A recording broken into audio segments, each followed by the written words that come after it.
What's up, guys? Thanks as always for supporting the show. It would mean a lot to me if you would take a second to scroll down and hit that subscribe button so you don't miss any more of our videos. Also, make sure you follow us all over social media so you don't miss any of our content or show announcements. All right, welcome to Hoops Tonight here at The Volume. Happy Wednesday, everybody. Hope all of you guys are having a great week. Well, we're going to take a break from our NBA Finals coverage today. There are several stories going on around the league. We're poised to have an insanely busy summer. We already got our first big trade of the summer this weekend as Desmond Bane was moved to the Orlando Magic. I talked briefly about it with Colin Cowherd on Monday night, but what I want to do today is I want to give more of like a detailed breakdown of my take on the Desmond Bane trade, what it means for Ja Morant and the Memphis Grizzlies moving forward. After that, we're going to talk a little bit about the big picture of the summer. Late on Monday night, Sam Amick and John Krasinski of The Athletic reported that Kevin Durant's preferred trade destination is the San Antonio Spurs. We're going to briefly talk about that. And then after that, it's been widely reported that there's no trade market for Giannis because Giannis has not requested a trade. So I wanted to take an honest look at the Milwaukee situation and really just talk about what in the world makes sense for both of these parties, for Giannis and for Milwaukee moving forward. You guys know the drill. Before we get started, subscribe to the Hoops Tonight YouTube channel so you don't miss any more of our videos. Follow me on Twitter at _JasonLT so you guys don't miss show announcements. Don't forget about our podcast feed, wherever you get your podcasts under Hoops Tonight. It's also super helpful if you leave a rating and a review. On that front, we also have social media feeds on Twitter, Instagram, Facebook, and TikTok, where Jackson's doing great work. Make sure you guys follow us there. And then last but not least, keep dropping mailbag questions in the YouTube comments. We'll be doing our next mailbag on Thursday night after the final buzzer of Game 6 of the NBA Finals. All you got to do is show up to that stream, drop your questions in the chat, and then we'll get to our questions there. And then once we get out of the finals, we'll go back to taking our mailbag questions out of the YouTube comments. All right, let's talk some basketball. So, obviously, the highlight of the Desmond Bane to the Orlando Magic trade was the draft compensation. That was the story, and it's really complicated.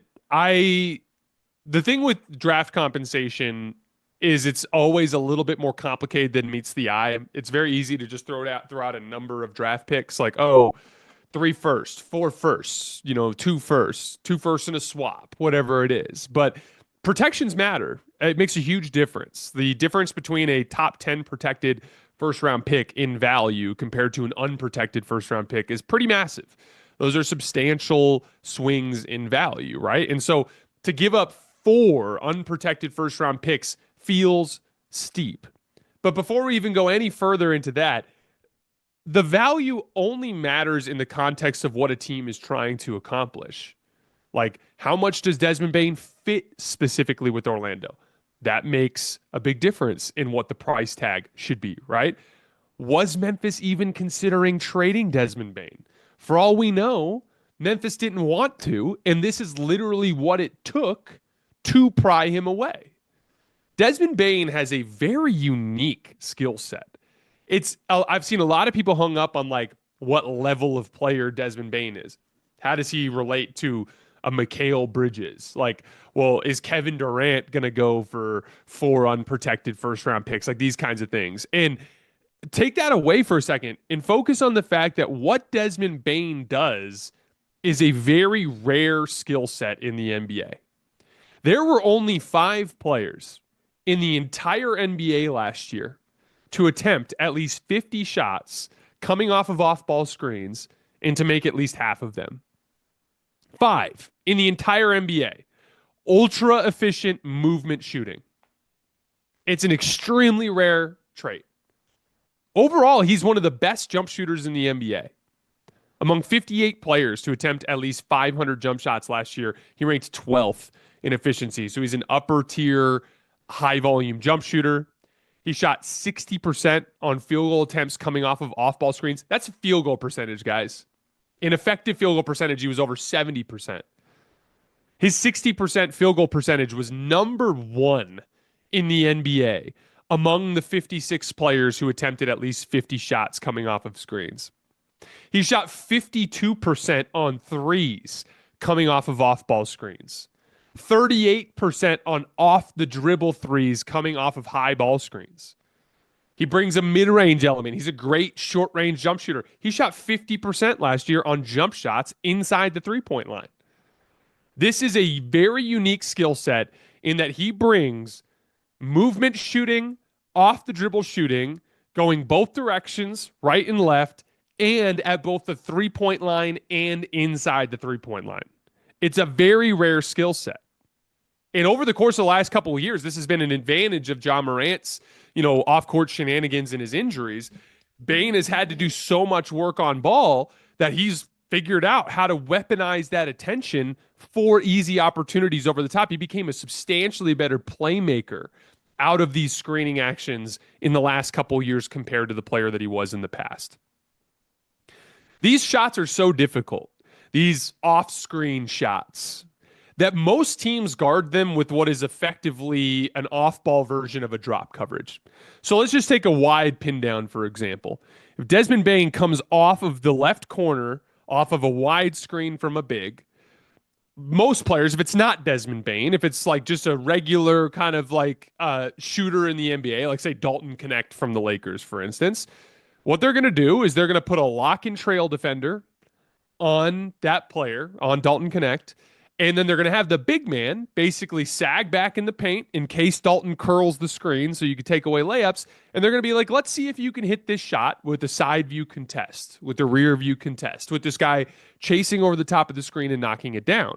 Desmond Bane, because he shoots 60% on those shots coming off of off-ball screens, and because he shoots such a high percentage on threes coming off of those screens, because he shoots such a high percentage on pull-up threes and ball screens, he consistently brings the big out to the level. This is why it's such a valuable skill set. A guy who can effectively knock down shots coming off of screening actions can consistently pull two defenders out 25, 20 feet from the basket.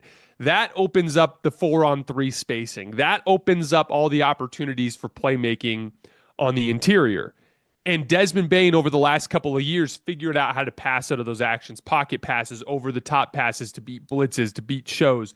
He had a lot of success playmaking out of those actions. So I think if it's like there are so many easy ways to see how Desmond Bane can help the Magic like right away. So let's take off-ball action, for example. Off-ball action occupies help defenders. If you're going to let's say you're running a two-man game with Paolo Banchero and Jalen Suggs off of the top of the key, like a ghost screen action with Suggs coming out of the off the right wing, screening for Paolo and then slipping off to the left wing. You can run, Bane coming off from underneath the basket as like a pin in flare towards the corner or some sort of wide pin down out towards the wing. And you're going to have help defenders occupied guarding that action to clear out space for Paolo to drive. This has been a Magic team that has really, really struggled to generate space. The NBA Finals are here. This is your last chance to bet on the NBA until next season. And DraftKings Sportsbook, an official sports betting partner of the NBA, is pulling out all the stops to make this a Finals to remember. One team will be crowned champ, and the other will be lost to history. Who you got winning it all? Put your hoops expertise to the test. All season long, DraftKings has been the go-to spot for NBA player props, and that doesn't stop now. Who's going to carry their team to the chip? Try placing a bet on your personal MVP to drop 30, 40, or maybe even over 50. Ready to place your own bet? Download the DraftKings Sportsbook app, lock in your bets, and finish the season as a winner. Here's something special for first-timers. New DraftKings customers bet $5 to get $300 in bonus bets if your bet wins. Don't miss your last chance to bet on the NBA this season. Download the DraftKings Sportsbook app and use code HOOPS. That's HOOPS. That's code HOOPS for new customers to get $300 in bonus bets if your bet wins when you bet $5. Only on DraftKings, the crown is yours. Even in just static standstill situations, having Suggs and Bane out there is going to create substantially more space. But if you can utilize them in off-ball action, that is where you can open up space for more of those post-ups, for more of those ISOs to be towards the basket rather than some of those tougher 15-foot, 17-foot fadeaways that Paolo runs. And again, we've talked about it on the show before. Paolo's efficiency skyrockets when he gets inside of 17 feet. When he's further away from the rim, that's where his jump shot becomes super unreliable. You've got to create space for him. You can create space through off-ball action. The second piece of it is two-man game. There's been guard screens in terms of running two-man game as a big part of this Orlando offense for a long time. It was a big part of their playoff offense 2 years ago against the Cavs. They will run inverted screens where Paolo or Franz will stand at the top of the key, and they'll have, KCP this year, Jalen Suggs last year come up and screen the ball and then slip out of it.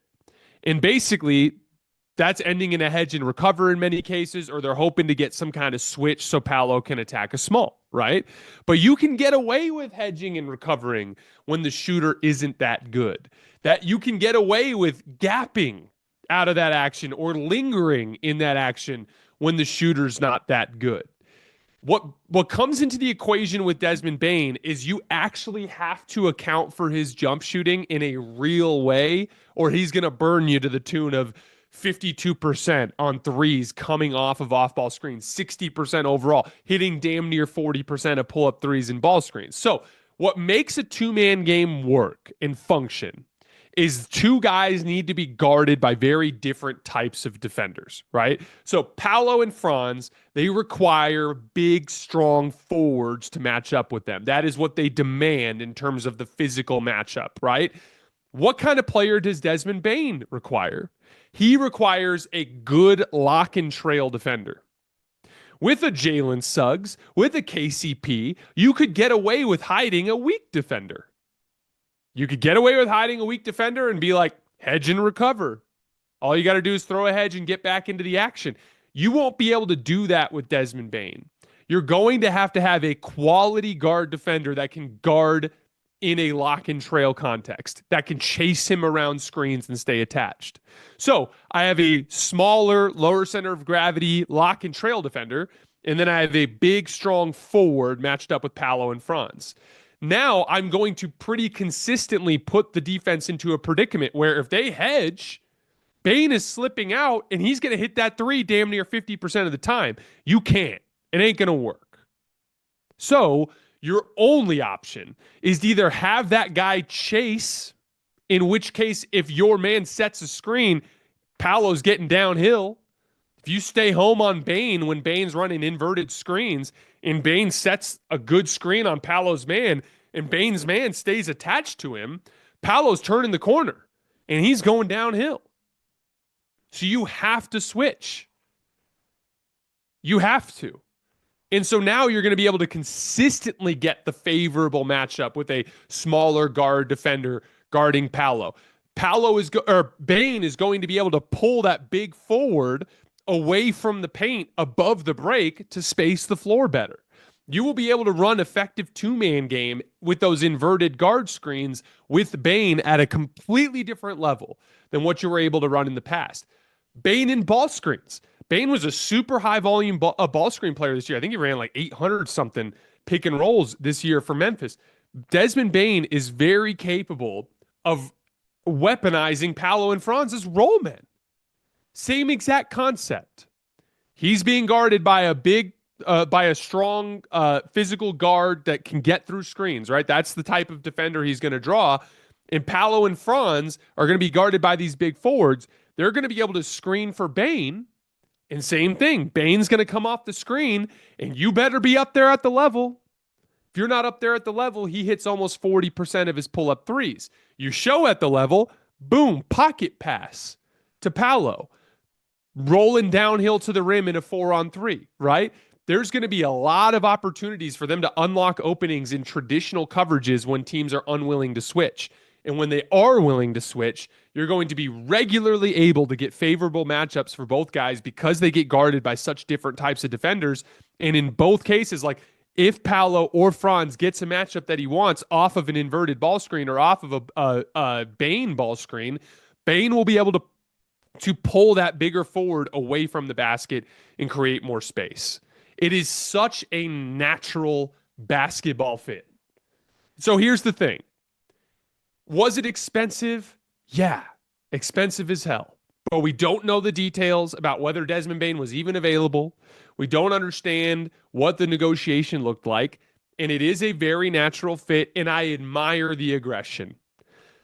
Would I have liked the deal more if it was 2 unprotected firsts instead of 4, or if it was 4 protected first? Yeah, sure, I would have liked the deal more. But all I can think about now is Jalen Suggs and Desmond Bane and Paolo Banchero and Franz Wagner and Wendell Carter Jr. And that is a pretty damn good five in an Eastern Conference that is wide open. So I like it. All I can think about now is, man, Bane's going to make their life way easier. I think he fits in the defense well. Like Jalen Suggs can guard the other team's best guard. Desmond Bane, I think, is actually a pretty underrated defender. I think he's a better defender than he gets credit for, but he's going to be in more achievable matchups. The only real swing for me as I look forward for this team is Jalen Suggs' health and his jump shooting. He declined as a jump shooter last year. Obviously, wasn't able to finish the season with that injury. Jalen's got to get healthy. Jalen's got to knock down shots, but I keep thinking about Desmond Bane in the context of this new look for the Orlando Magic, and I think it makes a ton of basketball sense. And I'm really, really excited to watch that group. And my initial instinct is they're right there in that top tier with Indiana, with Cleveland, with New York in that Eastern Conference, and I think they absolutely will contend with that group. The other side of this deal is the Ja Morant piece. I talked about this a little bit last night with Colin. But Ja Morant's going to be 26 before the start of next season. 26 is typically the age when stars figure it out.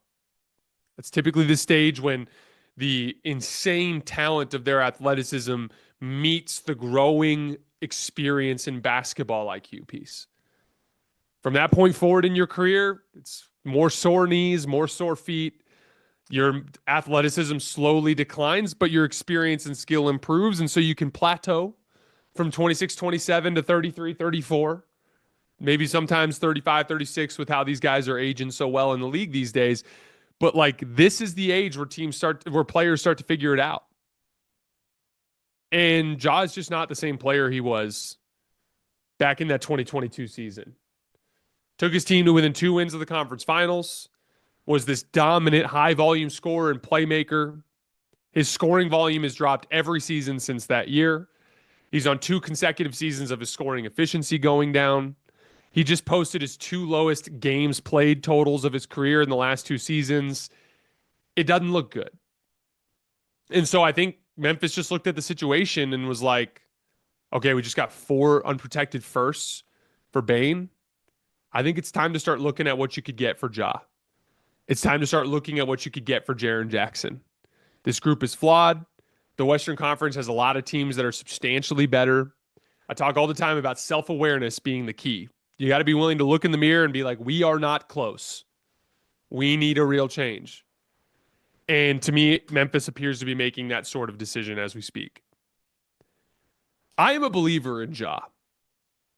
I've seen a lot of talk about where he ranks in the league, and I don't particularly agree with some of the stuff that I've seen. I think when Ja Morant is healthy, he is still somewhere in that 13 to 17 range for best players in the NBA. I still think he brings this athletic trait that nobody can mess with the consistent ability to beat people off the dribble. I think for all the talk about his jump shot, and I think it's fair, and we're going to talk about that in a second, I think he's an underrated shot maker because of his ability to get to the short range and to pop up off the ground and make easy little floaters and short jump shots. I believe in Ja Morant, and I think that there is a chance for him to turn this story around. But he's got to start taking care of his body. He's got to start improving on the margins. His peers are passing him, and it's very possible that his franchise bails on him this summer. Somebody's going to take a chance. I don't know who it is. I talked about with Colin last night. If Houston misses out on KD, they'd be an interesting team as a guy that could just be their supreme offensive talent surrounded by physical defense and a ball screen partner in Şengün. That makes a lot of sense. I don't know who it's going to be, but someone's going to take a chance on Ja, and it's on Ja to turn that script around. And he's capable of doing it, but we're trending in the wrong direction, and that's why we're in this situation. Let's talk about Kevin Durant to San Antonio. Sam Amick and John Krasinski of The Athletic reported last night that on Monday night, that Kevin Durant's preferred destination is the San Antonio Spurs. First thing that stuck out over the last week is, judging by the locations of most of these teams, state taxes are clearly a big factor for KD. And I don't blame him. It obviously makes a massive difference to his bottom line with how much, like we're talking millions of dollars with what he makes every single year. What I thought when I heard the report about San Antonio was I think KD views the Spurs as a really fun place to end his career. I've been thinking a lot about this concept with KD ever since he went to Golden State and straight up told us that he did it because he wanted to play a fun brand of basketball. I've been thinking a lot since last night about my desire for him to go to a place like Houston potentially or Minnesota. Those were my two favorite destinations. And juxtaposing it with like Oklahoma City in 2016. Oklahoma City in 2016 would be the closest thing to what going to Houston would look like, right? Oklahoma City in 2016 surrounded Kevin Durant with overwhelming size and physicality. And they wore teams down with their defense. But life was really hard for KD on the offensive end of the floor. He had a couple of really inefficient scoring games in that playoff run before they ended up losing. He was brutally bad down the stretch of the Golden State series in terms of his ability to knock down shots. But it was just a really ugly brand of basketball. Now, the flip side of that is they were one win away from beating a 73-win team and probably being the favorite to win the finals if they would have made it to the finals. So, like, you could argue that Thunder team is the best team he's been on outside of the Golden State Warriors with Steph. And that's the thing where it gets complicated. Like, I could argue if he went to Houston, that'd probably be his best chance to win because they could surround him with all that physicality and defense. But once again, in Houston, it would be ugly offense.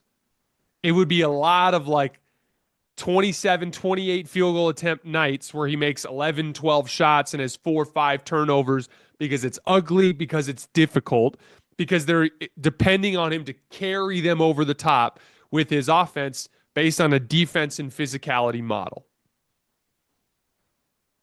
I think KD wants to play fun basketball. I think KD wants to play free-flowing basketball. And so I think that's why he looks at these teams like Houston and goes, maybe not my jam. And I think that that's fascinating. Even just looking at like why he might have been so interested in Miami. I kept thinking like, man, like Miami doesn't seem close. I don't understand what he'd be looking for there. But then you look at it and it's like Eric Spoelstra, one of the best, offensive organization coaches in the NBA. Bam Adebayo, one of the best 5-out like passing screening fulcrums in the NBA. Tyler Herro, a really good screen shooter that kind of unlocks a lot of those 5-out concepts. Duncan Robinson that unlocks a lot of those 5-out concepts. I think Kevin Durant looked at Miami as like a place to play some really fun basketball. And I can understand it. Like I'm starting to like kind of feel what he's looking for in this journey. I think he wants to go play a fun brand of basketball for the rest of his career. There are a lot of ways KD can help the Spurs. Just because this wasn't my favorite KD fit doesn't mean it won't still be a huge upgrade for this team and that it won't still be a good fit. He'll be an excellent low man behind Victor Wembanyama, meaning when Victor Wembanyama goes up to the level of ball screens, KD can fill in from behind as another rim protection presence. I talked with Colin on Monday night about how Victor Wembanyama's skill development should take a massive upgrade with Kevin Durant. Kevin Durant to me is like the JJ Redick of the current NBA in terms of shooting workout a legend, like the guy that will put Wemby into situations in the gym by themselves where he's going to make substantial improvements. I think of De'Aaron Fox's dribble penetration. Like KD at this phase in his career post Achilles, if there's one weakness, he doesn't pressure the rim a ton compared to the way he used to. That's De'Aaron Fox's superpower. I talk about the idea of the weak side scoring forward. If De'Aaron Fox and Victor Wembanyama are running ball screens and you want to defend them 3-on-2, that's going to be Kevin freaking Durant on the backside. Hitting catch and shoot threes, driving closeouts, like the mother of all weak side scoring forwards. He was the best ISO player in the league last year, albeit at a lower volume. He was the best jump shooter in the league last year. He's still so good at basketball. And I do think that he would be able to help the Spurs. It's not a guarantee he'd go there. Obviously, a Phoenix has a certain obligation to try to drive the market for high asset return, especially considering their situation. KD, I don't think has accomplished so much in Phoenix to where they owe him a certain outcome. But the San Antonio Spurs would be a fun basketball destination for KD. I don't think they'd immediately become a top tier contender. They'd have shortcomings in terms of role player support. I think they'd be pretty thin and lacking physicality on the front line. Jeremy Sohan would become so vitally important for that team defensively if you bring in a Kevin Durant as just a more trunky physical forward that they would need. There are flaws. I don't think they're going to go win the championship if KD goes to San Antonio, but it would be fun basketball. And I think that KD just wants to play fun basketball. And I think that that makes sense, at least within that context. Lastly, before we get out of here today, I wanted to talk about Giannis potentially staying in Milwaukee. It has been widely reported that there's no trade market for Giannis because Giannis hasn't requested a trade. I was looking at their payroll this morning, the Bucks, trying to give it like an honest, like, is there a real pathway here to pivot and try to contend around Giannis again? You have Damian Lillard on the books for $54 million next year. They can try to apply for a disabled player exception, but from what I can tell, it looks like it probably wouldn't get approved. Kyle Kuzma makes $22 million. He's been pretty disappointing. I will say this. I think Kuz has been a winning player before. I'm like 15% open to the idea that he could work his ass off this summer and come into camp as a more useful player. I'm not ready to write off Kyle Kuzma in the context of the Bucks. But Kyle Kuzma is your next biggest salary after Dame. Bobby Portis has a player option. I would imagine he'll opt out and resign. He's pretty strongly indicated in interviews that he wants a raise. So I like Bobby Portis, but I'm not sure I like him in the $20 million territory. Pat Connaughton is on the books for $9.4 million. It's a player option, but I would imagine he'll pick it up because he's a veteran minimum guy in the open market. Kevin Porter Jr. is on a player option. I think he'll opt out, but I think he has a good chance to re-sign with the Bucks on a minimum. I like his fit with Giannis, so I think he's worth keeping under those circumstances. AJ Green is locked up next year on a non-guaranteed $2.3 million deal. That's one of the best value deals in the league, so that's good for a very good 3-and-D player. Andre Jackson Jr. similarly on a non-guaranteed rookie deal. And then you have your deep bench guys like Chris Livingston and Tyler Smith, but that's it. So as you zoom out, you have zero reliable secondary ball handling off of Giannis. Your best secondary ball handler is Kevin Porter Jr. That's not going to do much damage in the Eastern Conference. You have no front court players who can defend other than Giannis. He's the one guy. And you likely have to overpay to keep guys like Portis. Say you want to re-sign Gary Trent Jr. I wouldn't be surprised if he goes over the minimum after some of his shooting percentages in the postseason if his agent can drum up some market for him as a shooter. And they have very little in the way of draft compensation to make changes. The point being, even if we acknowledge that the Eastern Conference is wide open, the roster is going to be operating at a substantial talent disadvantage in almost every major Eastern Conference matchup. I admire the loyalty. I really do. I'll always remember the Giannis era in Milwaukee fondly, even after the chip, even in those disappointing years. It's been so fun watching Giannis develop and improve and carry some of these limited rosters. His 2022 playoff series against the Boston Celtics is one of my favorite playoff series I've watched a star play. He backpacked those guys to a Game 7. But the bottom line is, this team isn't close to contending. Giannis deserves to go play meaningful basketball. And his value as an asset is still the best vehicle to help Milwaukee pivot and bring in the asset return they need to start fresh. It's still just the best and most sensible outcome for both sides of this deal. Again, I get it. I understand the sentimentality. I understand the optics of requesting a trade. I was talking with Shane before we got on the show. Like, there's been this trend where it kind of feels like some of these international guys are really hesitant to do some of the more aggressive behind-the-scene manipulating of their contract in terms of demanding trades. We haven't really seen an example of it. And we've seen guys like Giannis and even Jokic throughout the past few years Although obviously it paid off in 2023. We've seen Jokic, stick around through some injured rosters, through some limited rosters without any sign of complaining or wavering. And like Giannis has made some comments in the press about like maybe he would look elsewhere, but here he is and he still hasn't requested a trade. And again, I admire it. I admire the loyalty. But all I know is the basketball fan in me really wants to see Giannis play in late May and June. And the Bucks, to me, need assets. And they don't have many at this point. And so I think Giannis is the best vehicle to make that happen. And so I'm hopeful. As much as I understand this sucks for Bucks fans, I get it. I understand as a Bucks fan, there's a part of you that would love to just have Giannis forever and just be, even if you're mediocre in the East, you'd have more fun watching that team. I get it, I do. But I just think it's in the best interest for both sides for them to part ways this summer, and I hope that ends up happening. All right, guys, that's all I have for today. As always, I sincerely appreciate you guys for supporting me and supporting the show. We will be back on Thursday night after the final buzzer of Game 6 of the NBA Finals, barring a KD trade. Obviously, if KD gets traded, we'll move quicker than that. But I'll see you guys after the final buzzer of Game 6 on Thursday.